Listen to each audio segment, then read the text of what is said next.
told you that being let go from your government job could be the best thing that ever happened to your consulting career? And what if going ultra narrow with your niche, so narrow that others think you're crazy, could actually make you a unicorn in your field? That's exactly what happened to today's guest, Maurice Lauriano.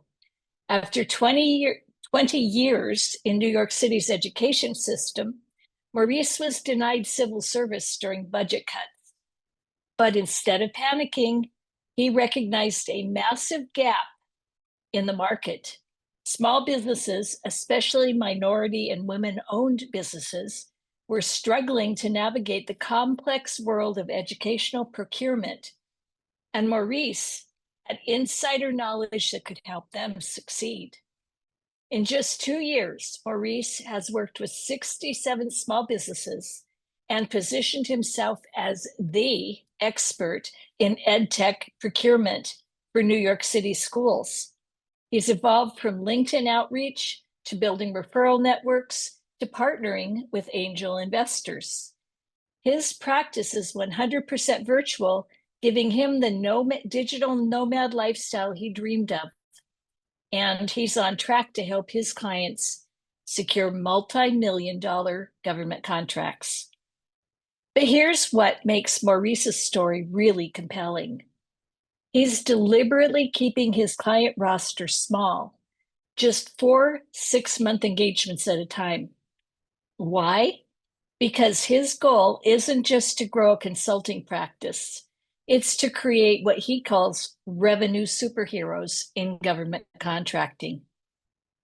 If you've ever worried if your niche is too narrow, or if you're looking for a masterclass in how to position yourself as the go-to expert in a specialized field, this conversation is going to challenge everything you know about consulting niches. Let's dive in. Welcome to this episode of the Thriving Through podcast, the podcast for self-employed consultants, where you get the opportunity to learn from other self-employed consultants. And today, my guest is Maurice Lauriano. Maurice runs a highly specialized consulting business, helping ed-tech companies navigate New York City's educational procurement process. He focuses specifically on small businesses, minorities, and women-owned enterprises in the education technology space. And what is unique is that he brings unique credibility as a former senior procurement agent who managed a $444 million budget for 900 non-public schools in New York City. This perspective allows him to give away millions of dollars of knowledge and translate complex procurement rules into common folk language. And when I interviewed Maurice a couple of weeks ago, I was particularly drawn to how narrowly he has defined his niche, which is something that I preach. So I'm particularly interested to talk to Maurice today. So Maurice, tell me about your path to self-employed consulting. Sure. So my path to self-employed consulting was by surprise in some ways. After 20 years of government service, in the administrative track, we have something called civil service. Teachers call it tenure. They get it a few years after teaching. We in New York call it civil service, and you get it at some point in your career.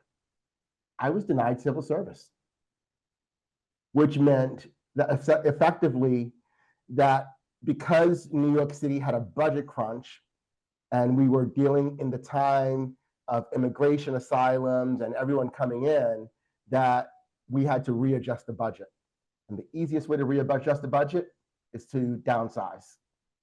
And so I was let go, essentially, and decided that I know exactly what I want to do with all this information I've learned over the last 20 years in New York City schools, from a administrative support person to a school leader to a deputy superintendent to a procurement officer.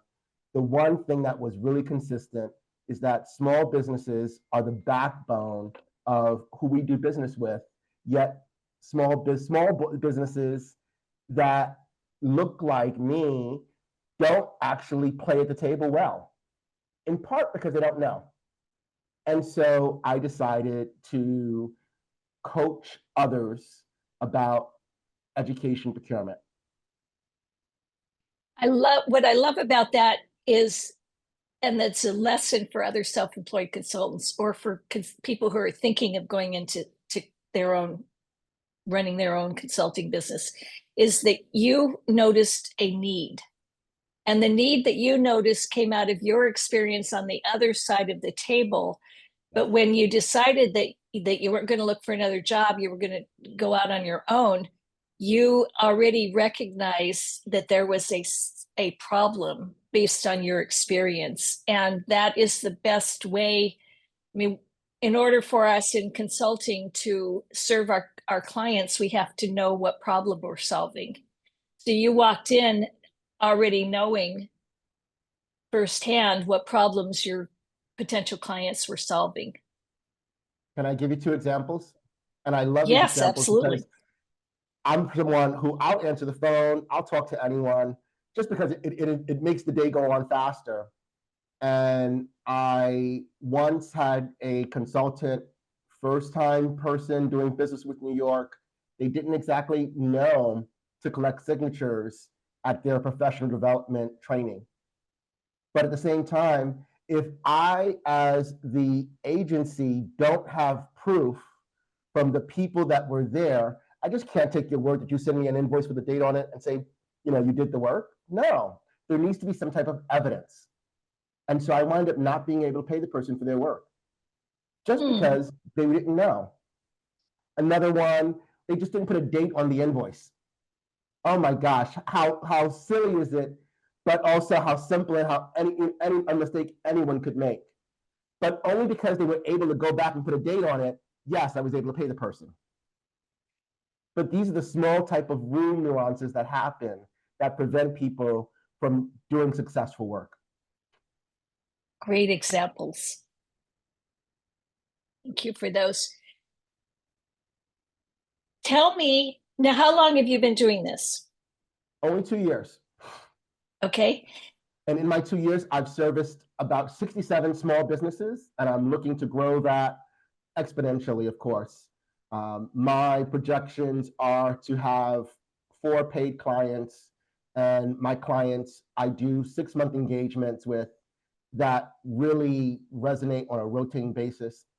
I have to tell anyone who hears this, the most reoccurring reason that I hear someone, and even myself, right, pause, is it's not a good time, I don't have enough capital, I'll wait until later.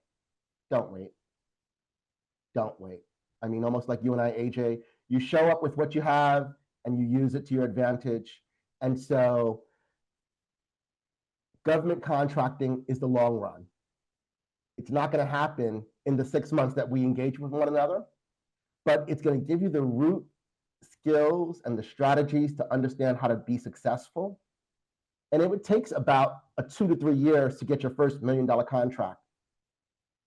But the money you spend to work with me, someone like me, is small beans compared to the paychecks and the $1 million that you get, knowing that it's a 3-year contract, it's a 5-year contract.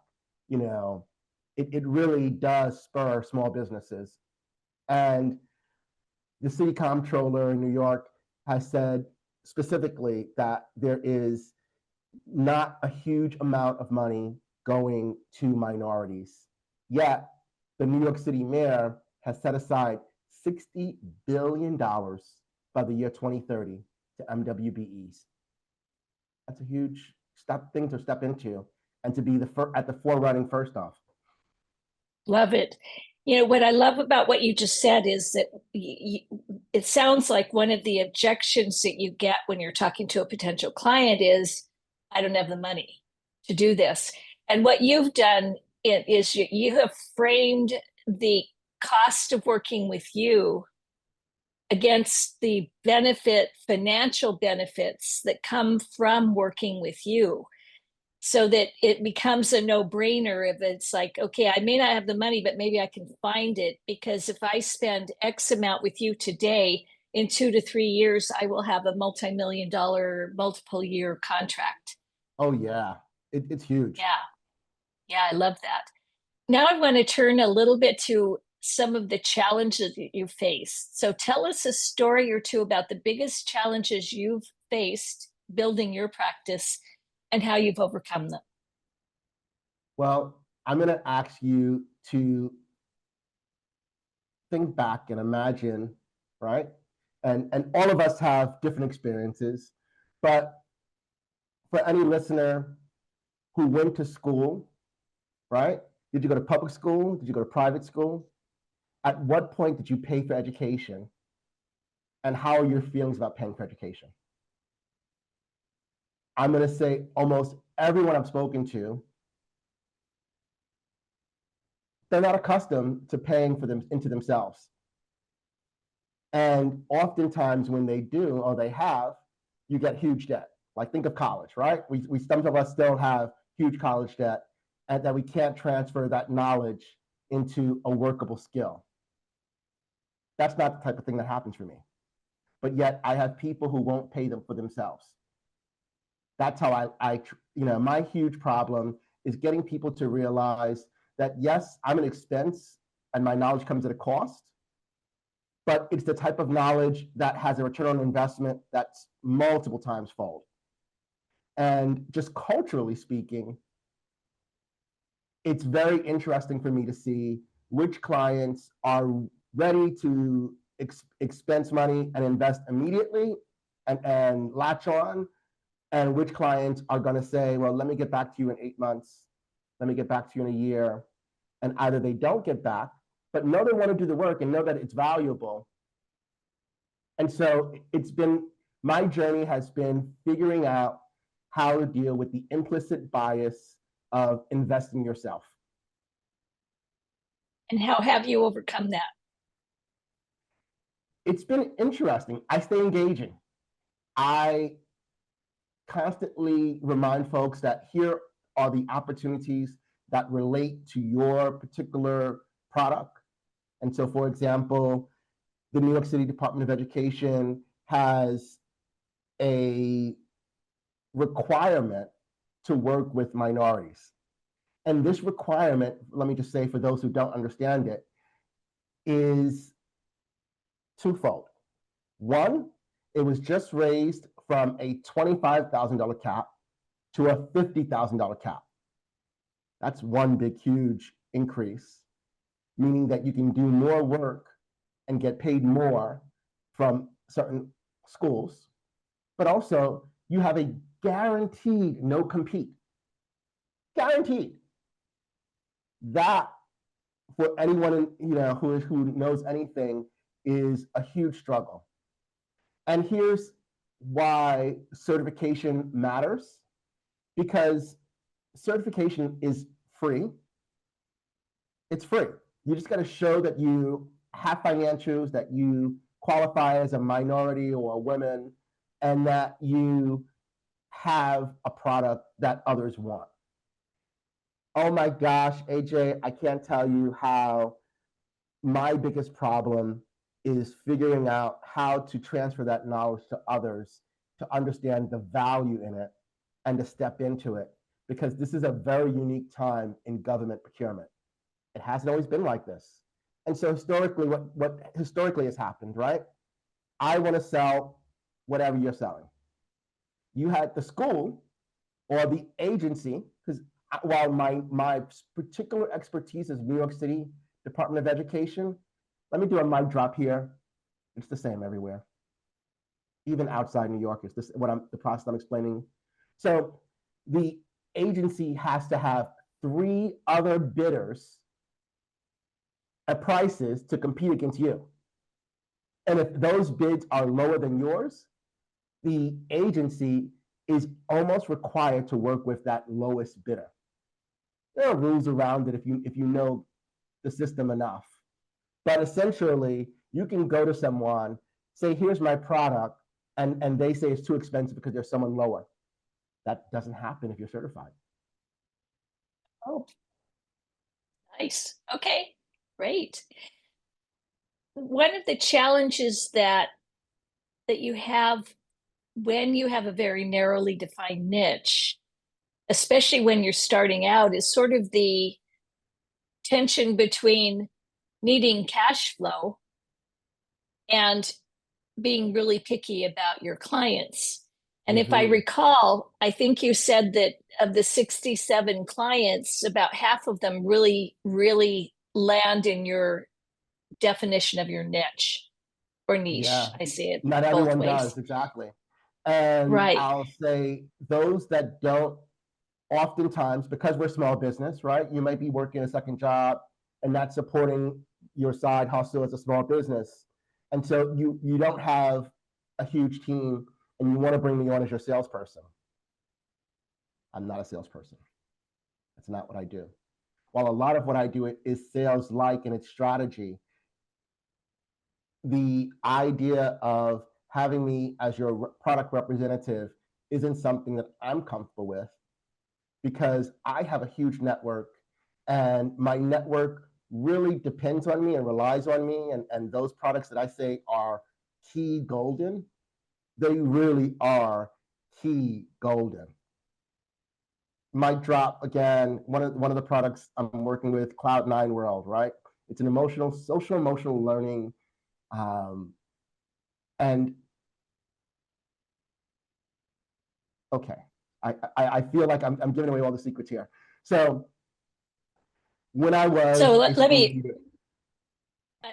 just want to clarify. So you have actually had some opportunities to almost be a salesperson for certain products, and you don't go that route because you want, when you make a recommendation, you want people to know that it is not financially driven. Is that correct in what I'm hearing? That's correct. Okay. I'm really about student achievement. And so those who know me in the education world, I'm a data-driven instructor. And so I live by the data and the research, and some of those best practices can't be done by sales. It's really about what's in the best interest of kids and how do we really help kids. And so to answer your question about that community, I have not found, let me be very specific, I have not found the ed-tech community that is really focused and driven. And I believe it exists, but there are many spaces for small businesses. There are many spaces for different places and products, but education technology is a really true small place. And so how I grow my business is through peer referrals. I choose to educate and inform and invite them to share with their colleagues and others in their communities about the work I do, to have other discovery calls. Okay. I want to go back to I want to get your advice. As somebody who has defined his niche very narrowly, what advice would you give to consultants who are afraid to niche down? They're afraid that their niche is too narrow to be profitable. What advice would you give? That was me. And so first I would say, oh, it's just government procurement, all right? And government has a city, a state, and a federal level. And most people work at the federal level. However, that is also why I then said, no, I'm going to be specific to New York City, because that's the side of the desk that I sat on. So I use my work experience as a catapult and a lead in to that particular industry. And it's helped me. While again, I was like, I only want to work with people in New York. But there are products in Canada, Australia, and internationally that are just as great people to have who need this level of information and want to have success in New York City. Then I just want to share my other problem was, well, it's not just education. I work with anyone who wants to do government procurement. And again, because my knowledge base is around education technology, that's what really led me to drive in and to that particular, the conversations we have are so rich that I recognize, and it's easy to see that, you're not going to get this anywhere else. Right. Well, that's what by one of the absolute benefits that I think you're experiencing of really having a very narrowly defined niche is that it's fairly easy to become the go-to brand authority or authority in that area. So you can probably say without it being hyperbole that you are the leading expert in ed-tech procurement for the New York City school system. I call myself a unicorn. I love that. I love that. You talked about, when we talked earlier, you have evolved from LinkedIn outreach to referral networks to partnering with angel investors. So tell me about that journey, sort of why you did it, what didn't work, why it didn't work. Tell us a little bit more about that, sort of that Sure. marketing process. Sure. So while ideally I'd love to work with someone for 6 months and have that type of buy-in commitment, I recognize that small businesses don't have the type of cash flow and revenue. And so I offer a 30-minute pick my brain session. And that's much more affordable to small businesses to pick my brain. Let's go ahead and create a strategy and a game plan. And then you go do the work and you come back to me later on when you're ready to do more pick my brain.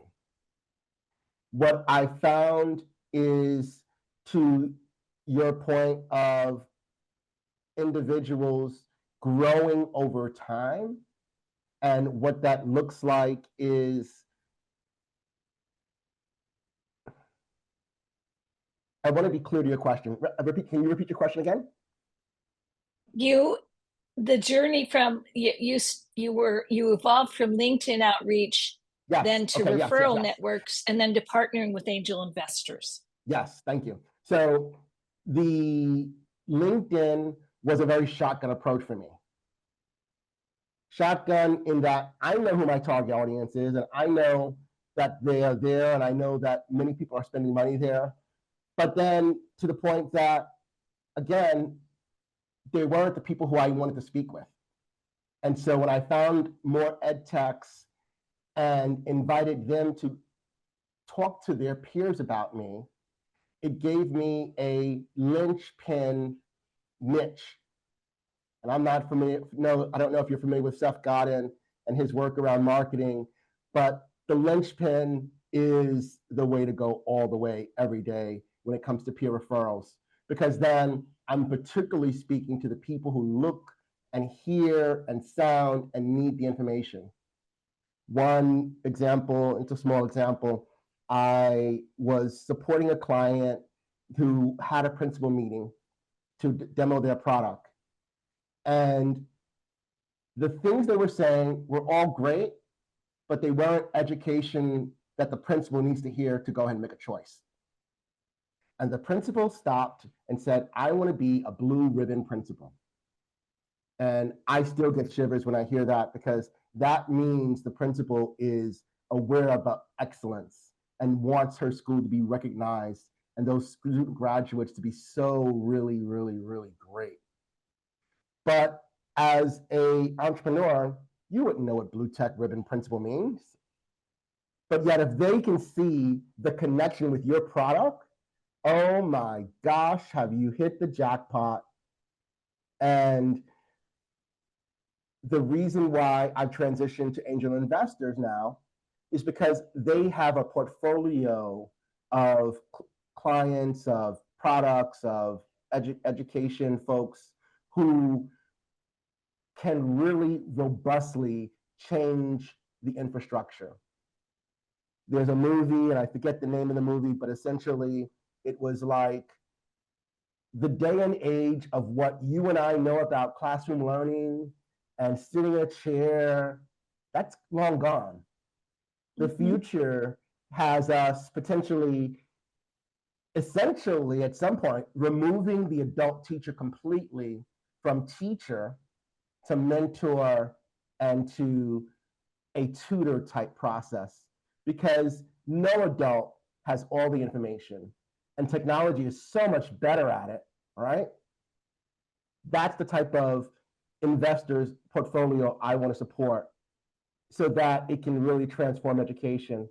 To get the name of the school, I don't want to call the school out, but they removed, again, what you and I know as you come in at a certain time, you sit down and you listen to the teacher, and talking chalk is what I call it.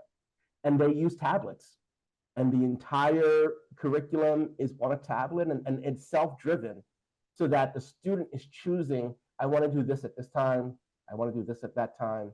And that is when learning really happens. So it sounds like your kind of deeper purpose or your passion is to bring all of the new technology that's developing in the education space to fundamentally transform education and exponentially improve education. Your passion is to bring those products, that technology, to the school system by working with the people that are doing that technology and helping them get into the school systems. That's kind of a convoluted way of saying it, but it sounds like that is really driving your passion. And the question, how did you find angel investors? I mean, so you're looking for angel investors who are investing in EdTech. Correct. How the heck do you find angel investors that are that specific? I'm just really is curious. Yeah, so I watch Shark Tank, and I think of some of the products that they have chosen, and then I look at some of the products and I think, that has potential or doesn't have potential. And I am clear that the people that have the money and making the choice don't have the information to fully make those decisions.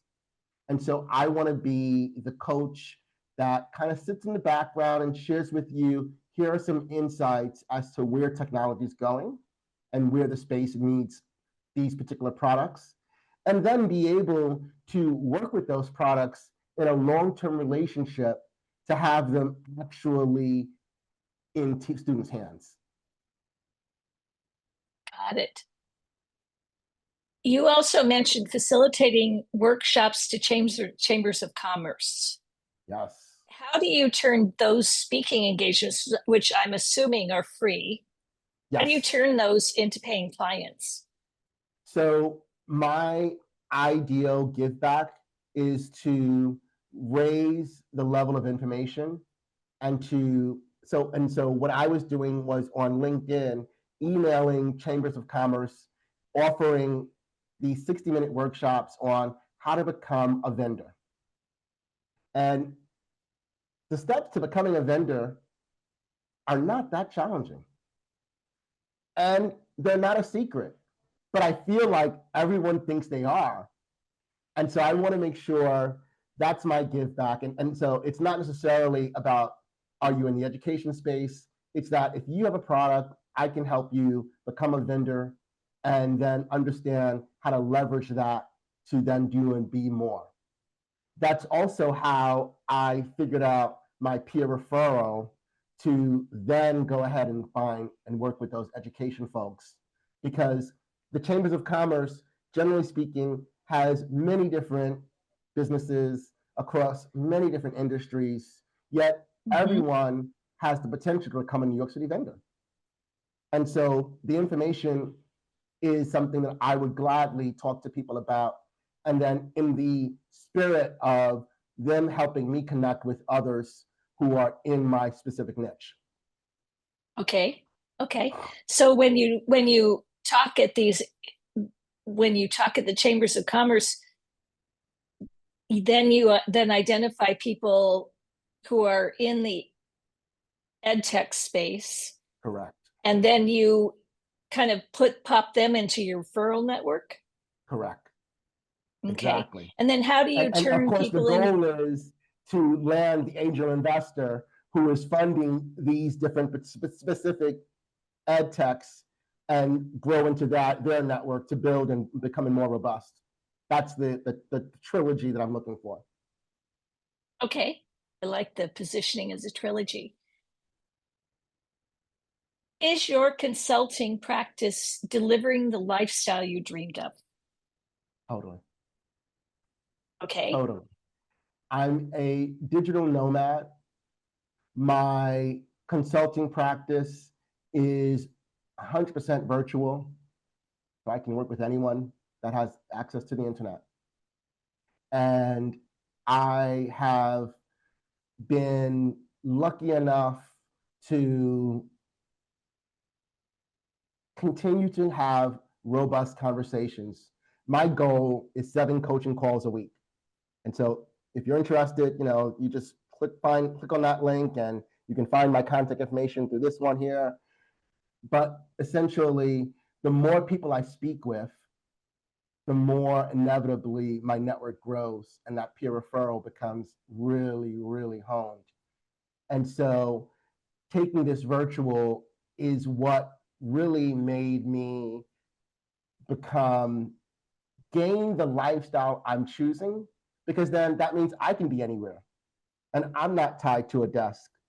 One of the things that I loved and hated was having that 9 to 5 and going someplace to the same place every day over and over and over again.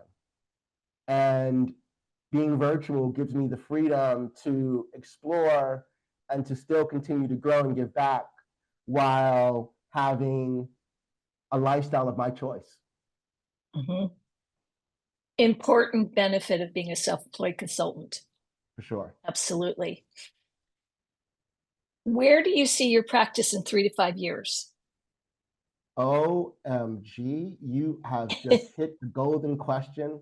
I was doing my financials yesterday. And so for us as small businesses, cash flow is a huge problem, myself included.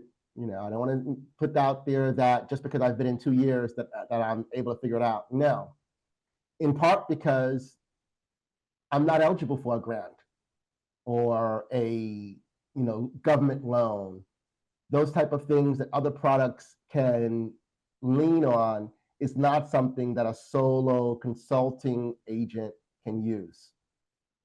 And so what I've had to do is to look at other sources of revenue and figure out, how do I go ahead and, if there's a small business grant or a pitch competition or these other potential financial giveaways to give me what I need. I have a intentional, and this is based on research, okay? Research says the more videos you put out, the more people see you. The more people see you, potentially the more discovery calls I get to have. And those discovery calls initially and eventually will lead into more business and interviews. And so speaking with you, AJ, is part of that process. I see, like I said, I'm only looking to work with 4 clients with 6 months engagements. And I've narrowed it to 4 because I know my capacity. But at the same time, people who I speak with says, well, we can get you 10 clients and we can get you this and we can get you that. And I'm like, That's great, but that's not my interest. And so, but in 3 years' time, I see helping those four turn into a really huge revenue superhero in government contracting. And that just doesn't mean one contract, that means multiple contracts across even multiple agencies. And for me, the success is, and forgive my excitement, I've always been wanting to think of, like, the school play. I'm the person that opens and closes the curtains. I don't want to be known. I don't want to be seen. I don't want any of that recognition. But for everyone else, though, right? My small businesses who I've worked with, I tell them very clearly, you either have a selling product or you don't. And for those that have a selling product, they really do, and you've done the work that you needed to make that product great. And it's just a matter of figuring out how to have the conversations and how to leverage that. And so I would hope that I've hoped 500 businesses within 3 years. In my 2 years, I'm only at 67. But I know that working with you and doing this podcast can really make that wonderful to create more revenue superheroes. Love it. I love that your long-term goal is not, I mean, certainly I'm sure you have a personal financial goal, but your long-term goal is to create revenue superheroes. So it's that spirit of service. I'm going to end with, it's about knowledge and sharing knowledge. Right. I'm going to end with something that we haven't talked about, because I noticed that we have something in common after our names, and that are the initials DTM. Yes. I'm a DPM, you are a DTM too. Now tell me what that is. Sure. And how that has benefited you. Oh my gosh. Thank you for asking again. You give me goosebumps and I light up with excitement. So in 2019, I came across an opportunity knowing that I needed to improve my speaking. Hands down, anyone that you've ever listened to, you've listened to them because they were a great orator. And if we look at history, you can easily distinguish what that sounds like. And so a distinguished Toastmaster, DTM, distinguished for D, Toastmaster for T, and M, Toastmaster, right, is someone who has completed a pathway of learning to help them become better speakers.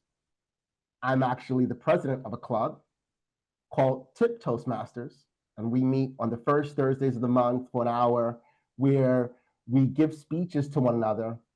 We have an opportunity on the call, because it's virtual, for everyone to speak and to practice speaking and to become better speakers. And anyone that wants to be and grow and become better in life, it's going to happen through your speaking. And Toastmasters is the way to go. Oh yeah, yep. Toastmasters is definitely the way to go.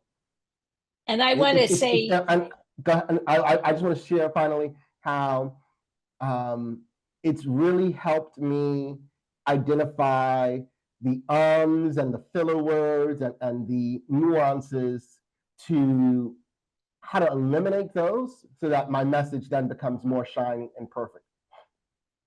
Yes, absolutely. And I want to also, you becoming a DTM, a Distinguished Toastmaster, I think the statistic is that only 10% of Toastmasters earn that designation. So it is a really big deal, and it is a multi-year process. I think by the end of it, you've probably given over 30 speeches. You've served in leadership positions at the club level and at the division area and division level. So it is a big, big deal. And I applaud you and congratulate you on being a DTM. And for those of you listening, if you're in Toastmasters and you've ever been the counter, I can guarantee that you probably found very few ums and ahs in Maurice when he was talking today. And that is a testament to all of the hard work he's put in Toastmasters. So I applaud you for that. And we would both definitely put in the good word for Toastmasters. It's a great way to become a good public speaker. And you are a good public speaker. I can in my mind's eye, I can see you at those Chamber of Commerce events, just captivating your audience, because you have that ability to captivate your audience. And I have thoroughly enjoyed our conversation today. And that is a wrap of today's podcast episode. So Maurice, thank you so much for being my guest today. Thank you, AJ. It's been a complete pleasure. And I want to close with the words, don't wait, get started. You too can become a revenue superhero. Love it. Words to the wise. Thank you. Maurice's story is a perfect example of why I always tell consultants to embrace their expertise and go narrow with their niche. When you try to be everything to everyone, you become nothing to no one. But when you become the go-to expert in a specific area, like Maurice has done with Ed-Tech procurement in New York City, you can command higher premium fees and create a sustainable, thriving practice. The key takeaway I want you to remember from this episode is this: your most specific experience might be your biggest opportunity. Maurice didn't just become a procurement consultant, he became the Ed-Tech procurement consultant for New York City schools. That specificity made him a unicorn, not a commodity. So here's what you can do right now to put this episode into action. First, audit your own background. What insider knowledge do you have that others would pay for? What systems, processes, or industries do you understand better than most people? Your years of experience in a specific sector aren't just background, they are your competitive advantage. Second, don't be afraid to narrow your niche. If you're worried about limiting your opportunities, remember that Maurice works with clients from Canada, Australia, and internationally, all because they want to succeed in New York City. The right niche attracts clients globally, not just locally. Third, focus on the problem you solve, not just the service you provide. Maurice doesn't just help with procurement. He helps businesses avoid costly mistakes and secure multi-million-dollar contracts. What's the ultimate outcome your clients get from working with you? And finally, if you're serious about improving your consulting practice, consider joining Toastmasters. As Maurice demonstrated, being able to speak clearly and confidently is absolutely critical for consultants. Whether you're presenting to clients, speaking at conferences, or being interviewed on podcasts like this one, your speaking skills can make or break your practice. If you liked today's episode, click subscribe on whatever podcast platform you use to make sure you don't miss future episodes.